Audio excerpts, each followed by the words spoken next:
How to speak English fluently, 14 powerful tips and tricks. Thousands of people achieve fluency in English every year. In this guide, you can discover 12 top tips for learning English so you can 2. Start speaking English with a personal tutor according to Bloom's 2 Sigma Problem Study. Students with one-on-one tutoring outperform 98% of those in traditional classrooms. So, if you're serious about becoming fluent in English, invest in a personal language tutor. Here's why personal tutors help you progress fast. Talking to an expert English tutor gives you much-needed guided practice and instant feedback to correct your errors before they become bad habits. You'll be able to ask questions about English regularly. You can focus on words and phrases that are most relevant to your life and work, making your learning directly applicable. Start speaking English with a personal tutor according to Bloom's 2 Sigma Problem Study. Students with one-on-one tutoring outperform 98% of those in traditional classrooms. So, if you're serious about becoming fluent in English, invest in a personal language tutor. Here's why personal tutors help you progress fast. Talking to an expert English tutor gives you much-needed guided practice and instant feedback to correct your errors before they become bad habits. You'll be able to ask questions about English regularly. You can focus on words and phrases that are most relevant to your life and work, making your learning directly applicable. Expose yourself to English every day if you want to speak fluently. It's vital to get as much exposure to English as possible. You should be doing something in English every day, even if you're not actively studying. There are simple changes you can make to help you level up your English speaking skills. Change your phone/social media/tablet language to English. Listen to English music, read the news in English, commit to watching English language movies and TV shows. Keep a language journal in English. This technique is called language immersion. It's a great way to get used to your new language's sounds and words, which reinforces what you have learned. If you're interested in getting as much English into your daily life as possible, check out our articles on learning English with podcasts or learning English with stories. Make the most of technology. How many apps to learn English do you have on your phone right now? Probably at least one. The digital age has revolutionized language learning, and it's easy to forget how lucky that makes us. There's a wealth of study technology available, so choose carefully. Make sure that you're using the most effective resources for your own study habits and not falling into the trap of relying too heavily on game-like apps. English learning apps have many limitations, and you will still need to mix up your activities to learn English faster.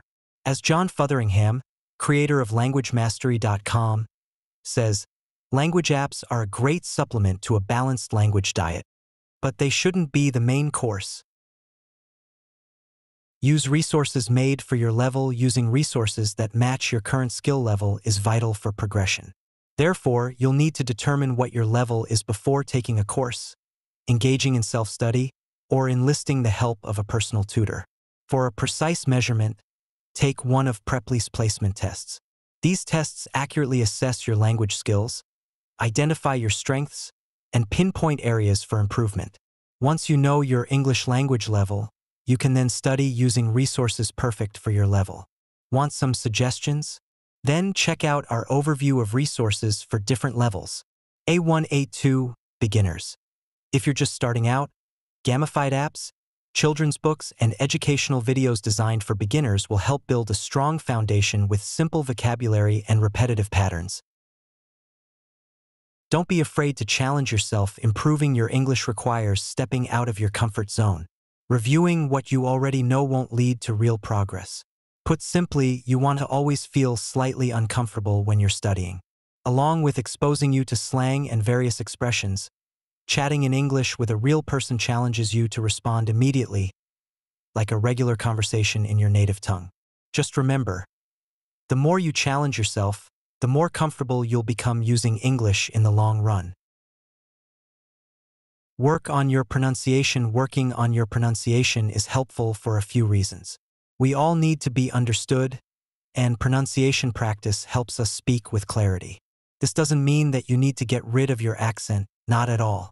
But it will be frustrating for you and other English speakers if they do not understand you. Some of the work in becoming fluent and pronouncing words clearly is physical. If your native language sounds very different from English, you will need to pay attention to moving your mouth and tongue in a new way. Native Spanish speakers, for example, sometimes say that speaking English for long periods makes their jaw ache. Learn whole phrases, not just individual words. Fluency is being able to speak whole sentences without hesitation. If you learn English one word at a time, it will be very hard not to hesitate when constructing sentences. That's because you'll have to translate every English sentence in your head from your native language word by word. There is another way. Learning new words as part of common phrases can ease mental strain when speaking. To take a very basic example, if you are learning the word tonight, it would help to try and learn a whole phrase, such as, "Tonight I am going to." This way, when you need to discuss your plans for the evening, your brain has half of the reply prepared. There's less pausing and thinking involved. Work on your idioms. Mastering idioms is a big part of sounding like a native English speaker and can help you understand what's going on in various situations. Do you work in an English-speaking office? Then knowing common workplace idioms can really help you communicate better. For example, here are some useful idioms. Back to the drawing board. Start over when a plan fails. Cut corners. Do something poorly to save time or money. Out of the loop. Not knowing what's currently happening. Touch base. Briefly check in with someone. Get the ball rolling. Start something important. Using these phrases can make your communication at work smoother. Also, knowing idioms related to your job or culture can improve how you talk with others. Accept that you will feel uncomfortable speaking English for almost everyone. Speaking any new language means fighting through a fear barrier. This is completely normal. Your native language is a very precise tool for describing concepts.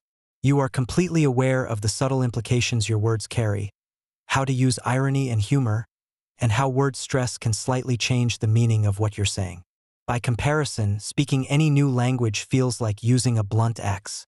You can't say exactly what you mean, you might offend someone or make a fool of yourself, and you certainly won't seem as smart as you really are. It's intimidating. Few language learners talk about how uncomfortable this is.